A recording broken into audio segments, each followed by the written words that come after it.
Here we're going to look at the question, what is a p-value? We're going to do one simple calculation, but mainly it is the underlying concept of a p-value in hypothesis testing. So first of all, the p-value is a measure of the strength of the evidence against the null hypothesis, the strength of the evidence that is provided by our sample against the null hypothesis.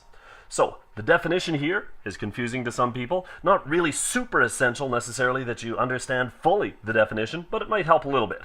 So here it is. The p-value is the probability of getting the observed value of the test statistic or a value with even greater evidence against the null hypothesis if the null hypothesis is actually true.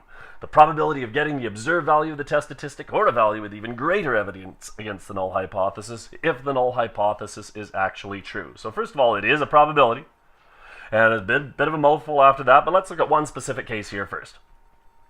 So let's say we've got our standard z-test, we happen to know sigma, suppose we're sampling from a normally distributed population, we've got the alternative hypothesis here that mu is greater than mu naught, we've got our standard z statistic here, and we know that under the assumption of sampling from a normally distributed population, if the null hypothesis is true, then this z statistic has a standard normal distribution. So suppose, for the sake of argument, suppose in one of our examples, we have a z value of 2.87, let's say. Just suppose. Well, here's our standard normal distribution. This z statistic will have a standard normal distribution in the event the null hypothesis is correct.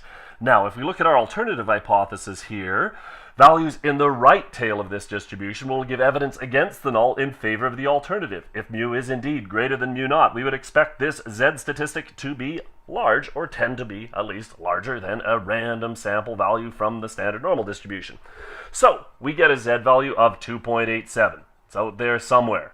Our p-value is going to be the probability of getting this value or something even more extreme, something even farther to the right in this setting, because our alternative is mu is greater than mu naught. We look at the calculation of a p-value for different hypotheses in another video.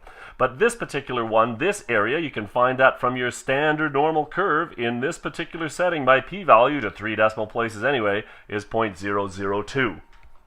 Now, what does that actually mean?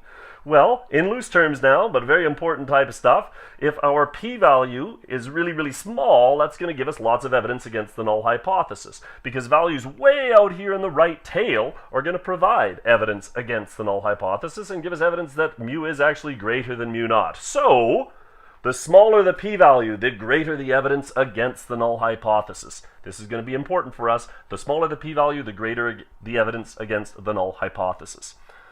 Now, if we have a given significance level alpha, we won't always have a given significance level alpha, hence the if we have a given significance level alpha, then we can reject the null hypothesis if our p-value is less than or equal to alpha. So this can be our little cutoff for significance, say. Cutoff for significance.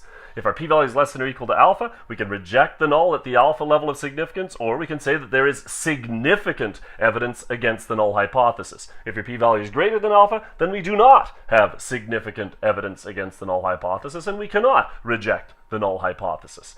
Now, life is easy if we have a given significance level, but if we don't, and we don't always, then we still have to come up with a reasonable conclusion. But it is not as cut and dried. So if we don't have a given level of significance, we still want to be able to say something reasonable.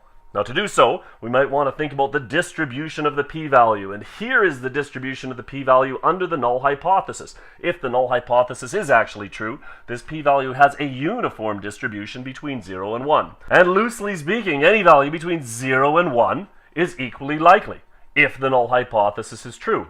But if the null hypothesis is false, I'm not showing it here, if the null hypothesis is false, we will tend to get p-values that are starting to get closer to 0. How close to 0? Well, that depends on the specifics of the situation.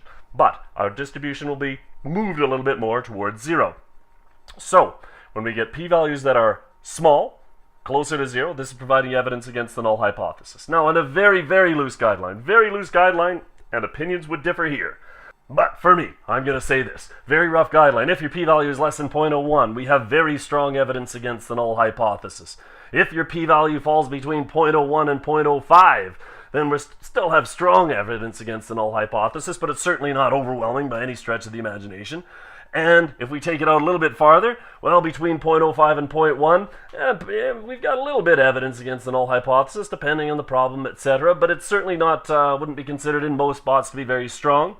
And if your p-value is bigger than 0.1, then typically we think that there's little or no evidence against the null. It could be a little bit, depends on the situation. If we get a p-value close to 0.1, 0.11, 0.12, depends on the situation that we're talking about. But we can start thinking maybe there's a little bit of evidence against the null hypothesis, but certainly not that strong. Once we start getting up into the 0.2s and 0.3s though, and all the way up, then we pretty much say there is no evidence against the null hypothesis.